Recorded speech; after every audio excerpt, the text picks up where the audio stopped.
প্রতিবেশীর প্রতি সম্মান রেখে বলতে চাই, আপনারা শান্তিতে থাকুন, আমরা চাই। আমাদেরকে আপনারা শান্তিতে থাকতে দিন।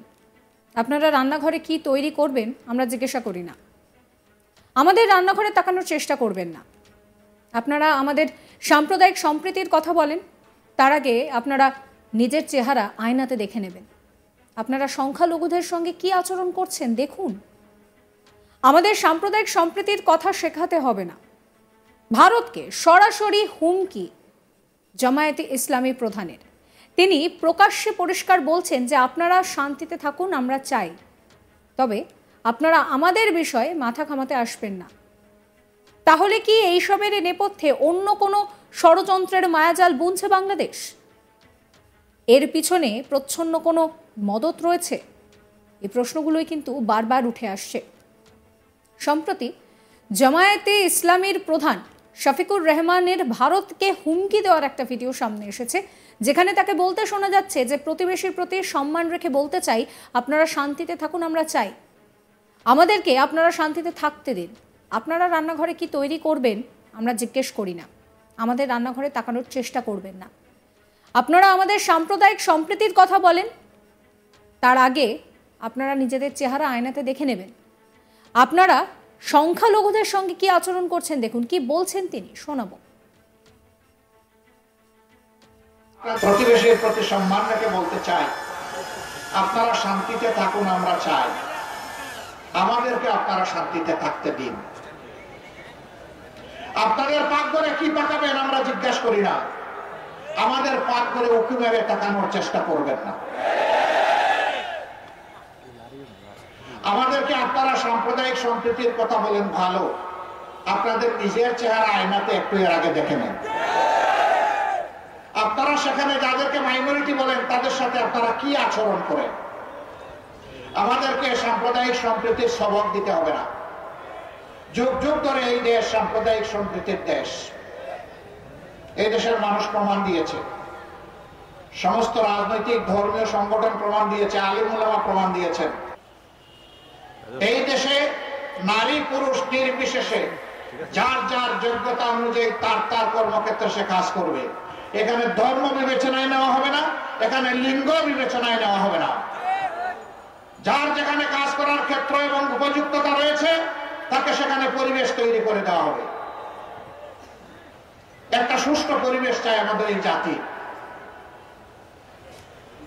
এই উত্তম আদর্শ দল ধর্ম নির্বিশেষে সমস্ত মানুষের কাছে আমরা নিয়ে যাব। মানুষকে মানুষ হিসাবে সম্মান করব। সে কোন দলের কোন ধর্মের এটা আমি দেখব না।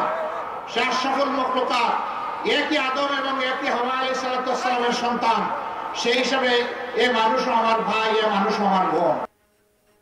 শফিকুর রহমানের এই মন্তব্যের ঘোর বিরোধিতা করেছেন বাংলাদেশের আইনজীবী নিঝুম মজুমদার।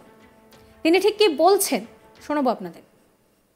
এখানে একটা জিনিস মনে হয় আমাদের একটু পরিষ্কার করে নেওয়া প্রয়োজন, সেটা হচ্ছে যে যার বক্তব্য আপনি মাত্র প্রচার করলেন, এটা ভুলে গেলে চলবে না যে মুক্তিযুদ্ধের সময় অর্থাৎ ৭১ সালে ৩০ লক্ষ কিংবা তারও বেশি বাংলাদেশিদেরকে হত্যা করা এবং ২ লক্ষ কিংবা তারও বেশি মা বোনদেরকে নির্যাতন করা বা শিশুদেরকে নির্যাতন করা এবং প্রায় ১ কোটি কিংবা তারও বেশি যে শরণার্থী সেই সময় ভারতে আপনার আশ্রয় নিয়েছিল, তার পেছনের মূল হোতা যারা অর্থাৎ জামাত ইসলামী, সেই জামাত ইসলামীর বর্তমানের প্রধান এই লোকটি একটি চরম ফেসিস্ট, একটি চরম বলবো যে নির্যাতনকারী একটি পক্ষের হয়ে অর্থাৎ পাকিস্তানের পক্ষে হয়ে যেই দলটি লড়েছিল এবং যারা সে সময় এতগুলো নির্যাতন হত্যার প্রধান রূপকারদের একটি, তারা যখন আজকে এই ভাষায় এই সুরে কথাবার্তা বলছে, সাম্প্রদায়িকতা বাংলাদেশে নেই, সম্প্রীতির সুর বইছে, কথাগুলো বলছে, সেটি আমার জন্য প্রচন্ড বিস্ময়কর। কারণ বাংলাদেশে আপনারা হয়তো জেনে থাকবেন যে বাংলাদেশে জামাতে ইসলামী আসলে সাধারণত মানুষ খুব একটা বলে না, বাংলাদেশ বলে হচ্ছে রাজাকারের দল বলে বা রাজাকার পার্টি বলে। এই যে এরা ক্রমাগত ভাবে, এখন দেখার বিষয় হচ্ছে যে এই যে ক্রমাগত ভাবে ভারতকে হুমকি দিচ্ছে, ধামকি দিচ্ছে, আমার খুব একটা সহজ প্রশ্ন, আজকে এতদিন পর এই পর্যন্ত অর্থাৎ এখন পর্যন্ত ভারতের পক্ষ থেকে বাংলাদেশের সাথে কখনো এমন কোনো অবস্থা তৈরি হয়েছে বা ভারত সরকার এমন কিছু বলেছে যে বাংলাদেশ সরকারের সাথে আমার খুব বিরোধ, আমি বাংলাদেশ সরকারকে দেখতে পাচ্ছি না, বাংলাদেশ সরকারকে আমি এই বলছি সেই বলছি? মুশকিলটা যেটা হচ্ছে সেটা হচ্ছে কালচারটা হলো ভারতে যে একটি স্বাধীন গণমাধ্যম আছে এবং স্বাধীন গণমাধ্যম যে অনেক বিষয় আলোচনা করতে পারে, এই জিনিসটা বাংলাদেশের অনেক অর্থাৎ এই বর্তমান রাজনীতিবিদদের অনেকেই জিনিসটা ঠাউর করে উঠতে পারছে না।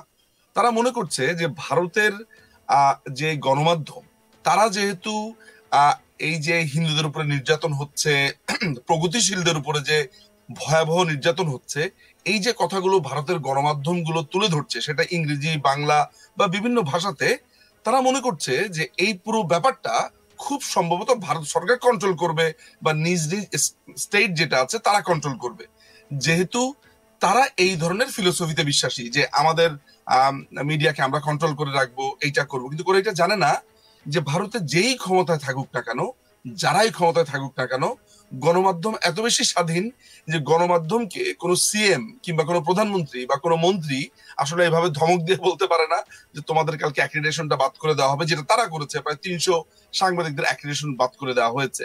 ফলে এই যে নিজের মতো করে, অর্থাৎ নিজে ঠিক যেই রকম ঠিক ওইরকম করে ভিন দেশের আরেকটি গণমাধ্যমকে ট্রিট করা এবং সেই গণমাধ্যমকে প্যারালালি ওই রাষ্ট্রকেও বিবেচনা করা, এটি আসলে দেখার বিষয়।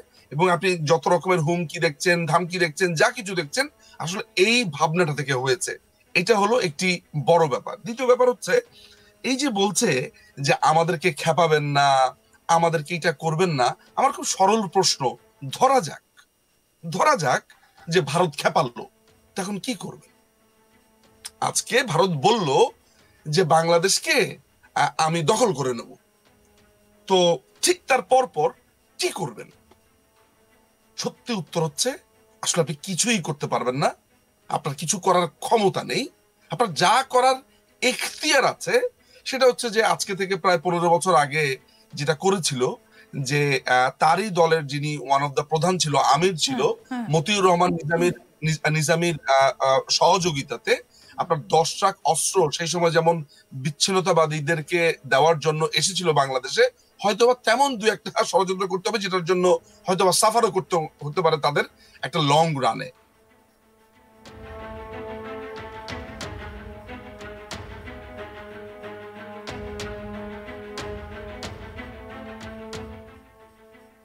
সাবস্ক্রাইব করবেন আজ তাক বাংলার ইউটিউব চ্যানেলকে, ফলো করবেন হোয়াটসঅ্যাপ চ্যানেলও।